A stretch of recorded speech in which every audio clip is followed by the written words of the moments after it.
So at this point, you may be saying, okay, Liam, you showed me this model. You've shown me how I'm choosing my optimal H, right? Why do I care, right? This is a theoretical model in economics, right? Has like why do I care? And the answer you should care about models is they help you create predictions and potentially it's a way of disciplining your thinking, and the model can help you come up with predictions for how the world might work, right? And so it's worth thinking about what are some predictions of the Grossman model, right? So let's start with one thing is what does the Grossman model predict? Like, let's say there are two people, one of whom is more efficient at making health than the other person is, right? Producing health, right? Why is this relevant? Well, in the real world, we have lots of empirical evidence that indicates that more educated people are healthier than less educated people.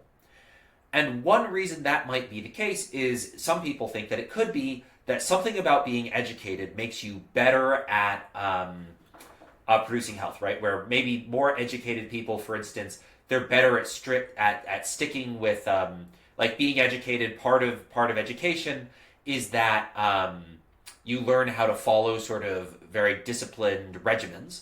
And so you're better at sticking with workout plans and treatment plans for complicated conditions, right? You might be better at managing your insulin levels if you're a diabetic, things like that, right? So what does the let's say there's two groups. There's two people. One is person C, college graduate, and then the other person is person H, which is a high school dropout.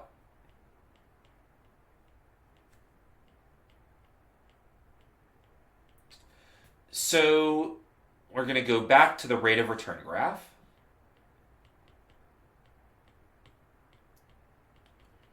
We're going to show the, we have H min here.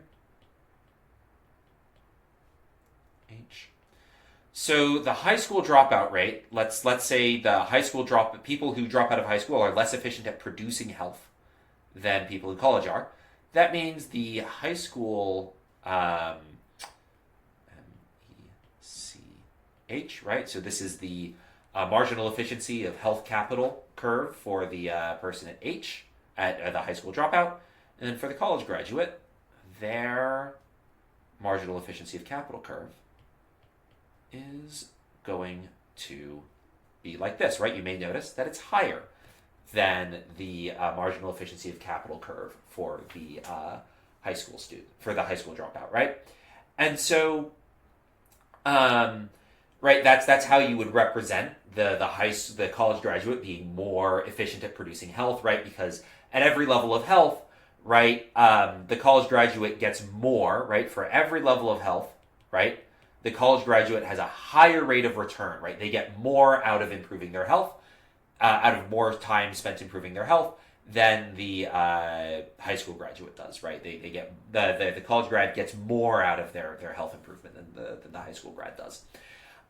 So let's say both have the same health depreciation, right? They get old at the same rate. I'm just going to change color to make it a little more legible. They both have the same rate of return in the stock market, right? They're buying the same stocks, and that may not be accurate, by the way, but just bear with me for now. And they have the same rate of health depreciation. Okay. Well, right. Immediately you'll notice the high school dropouts rate. The high school dropouts. This is H star H. Where this is the high school dropout rate's optimal level of health, versus this is the college graduate's optimal level of health, right? So the Grossman model predicts that if educated people are more efficient at producing health than non-educated people are, they should be healthier. They should choose a higher level of health, right? The high school graduate won't work enough to make up for it, right? And it's rational for the high school graduate to work less than that, right? So what does that mean? It means that, if omega is partly dependent on your health, that means that more educated people are going to live longer, right? So this is, maybe you might say like, okay, now that you've walked me through this, Liam, these are kind of lame predictions. But I'm going to show you in the next lecture, right? There are really big socioeconomic disparities in health across all societies, across multiple species, by the way. There's actually a fun study involving baboons that shows that high status baboons are healthier than low status baboons are, right? So there are tons of discrepancies in health, and a lot of them can be modeled using the Grossman model, actually, through different elements of the Grossman model. And so here, right, this is an example of education mattering a lot, right?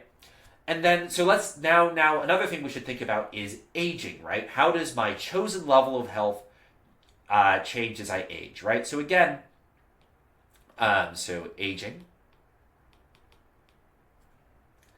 and death. Hold on. Aging and we'll do endogenous death. Endogenous means this is, in this case, it means aging and, right, I have some control over when I die, right? When I die is at least partially a decision from optimization. It's not just, I live omega periods and then I drop down dead. I have some control over omega, right? So one way to think about aging is that my health depreciation goes up as I age, right? So we'll say gamma 1, hold on, gamma 1 equals health depreciation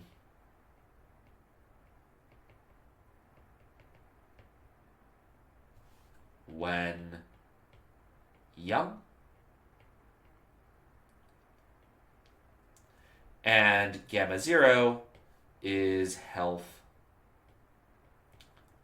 depreciation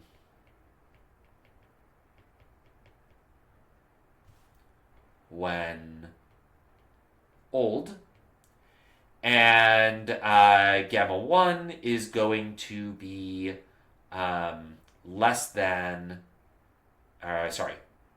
greater than, gamma 1 is going to be less than gamma 0, right? Okay, so I'm going to go back. This is still rate of return.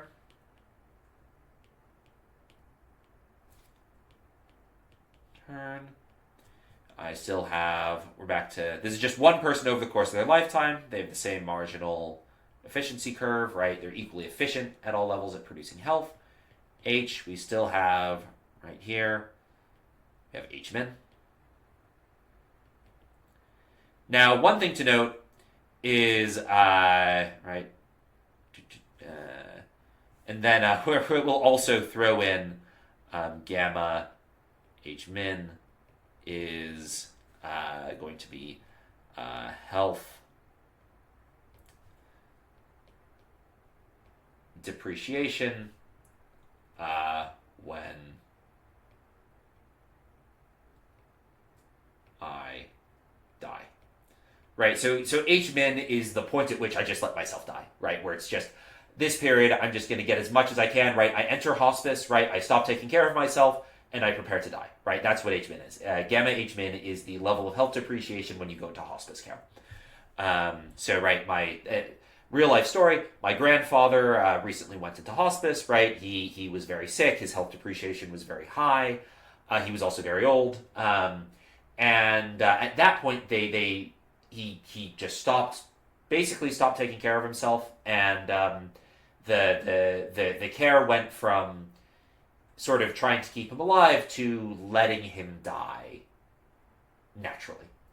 And so that's that. My grandfather, when he entered hospice, his health depreciation had reached gamma H min, which is sort of the highest. It's the level your health is deteriorating so rapidly, you say, you know what, just let me die. And so that is going to be R, right? Remember, everybody still faces the same returns to capital here, plus gamma H min, right? Let me actually do that in a different color. But my grandfather, when he went into hospice, was here. So he was at gamma H min. And his optimal level of health was H min, which means according to his own maximization, right? I remember this very clearly. He said, "I am ready to die," just straight up, right? Now, not everybody faces death as stoically, perhaps, as my grandfather did. But at some point, he said, "Nope, it's time. It's not worth trying to keep me alive anymore. My health is deteriorating too quickly.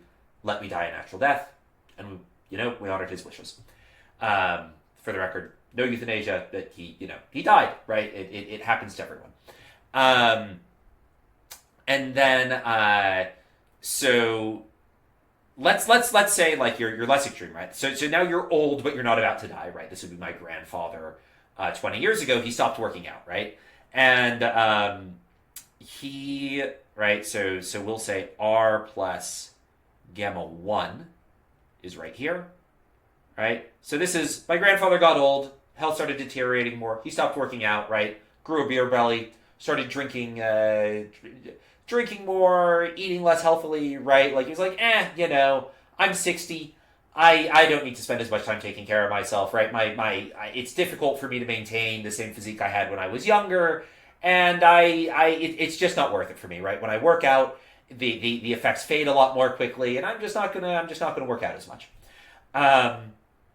And so in that case, right, he dropped down to this is gamma 0, not gamma 1, to gamma old, and he chose this is H star 0, right? That was his optimal health level when he was old, right? But when he was young, he was in the military, he was in awesome shape, right? So he was in, you can see pictures, he was in fantastic shape when he was in the military, and when he was a lawyer, he was dashing, he was handsome, a helicopter pilot, right? A captain in the army, and a lawyer, a very, a handsome guy, worked out a lot, right? In excellent shape, right? Well, part of the reason he was able to do that is because his health deteriorated very slowly, right? When you're young, it's easy to, you'll see this when you graduate, because actually your early 20s is when this starts happening, and all of a sudden you notice that, because in college, it's relatively easy to stay in shape.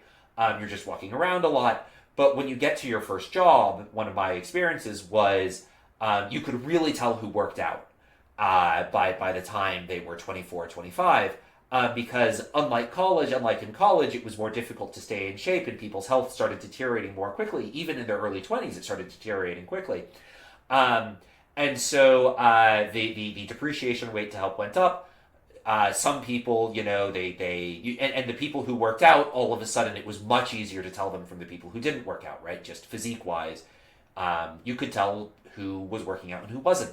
In a way you couldn't when they showed up, right? Everyone showed up looking good, and then, some people, the people who worked out stayed looking good, and the people who didn't work out, their looks deteriorated, right? Along with their physical conditions, right? And so we also, right, so when you're young, right, let me choose a different color. Let's do dark green. Let's see if that's noticeably different. Excellent. This is going to be the best, right, dark green, because this is the best one. This is health when you're young, right? When your deterioration's really low, right, you're going to choose a very high level of optimal health, right? And so the Grossman model partly explains, just a brief note, if you're looking in the textbook, I've switched H1 and H0 from the version, this is figure 3.13 in the textbook. I've switched H1 and H0 so that you have old being 0, right? Old, O, 0, very similar. And 1 being young. They have 1 being old and 0 being young, just in case you're looking at the textbook and get super confused.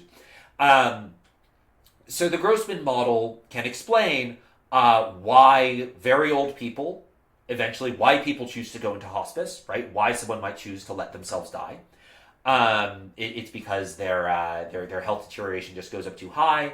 It explains why old people are less healthy than young people, right? Old people are in some ways choosing to be less healthy people, and it's rational for them to choose to be less healthy, right? If you want to maintain the same level of health as you're 50 as you do as you did when you're 30, you need to spend a lot more time working out, right? And there are people who are 50 who are excellent shape, and they spend so much time working out, but it's much easier to stay in shape when you're young than to stay in shape when you're old. Side note, it's also easier, it's also easier to get in shape when you're young than to get in shape when you're old. So it's a good incentive to get in shape while you're young and try to stay in shape, because it's easier to get in shape and stay in shape when you're young rather than hit 50 and then suddenly realize, oh my gosh, my body's a wreck. I need to start taking care of myself. It's very difficult to improve your health once you're 50. Much easier to improve your health when you're young. So work out and exercise, kids. That's to myself as well, I suppose. I think I'm also a kid in this scenario. But the Grossman model can explain why young people choose to have higher levels of health than older people do. And so you might say this is a sort of ridiculous... Liam, did we need a model to tell us that young people are healthier than old people? Duh. But this says actually, right, there can be some level of choice in your health, and you can still have young people choosing to be healthier than they choose to be when they're old, right? It explains that, letting your health deteriorate makes sense, right? It's rational for somebody who's at a certain age, right, to let themselves go, right? It predicts that at a certain point you're going to go into hospice, right? And you might say that all happens. That's really obvious. In some ways, that's good for the Grossman model, right? It says, hey, the Grossman model is picking up on things are true, and we were able to do it with math and mathematize it, and as we see, we'll be able to explain some other stuff using the Grossman model as well. So if you're saying this is obvious, and in some ways it is, it's worth considering that yes, it's a little obvious. At the same time, that means the model is catching on to something real.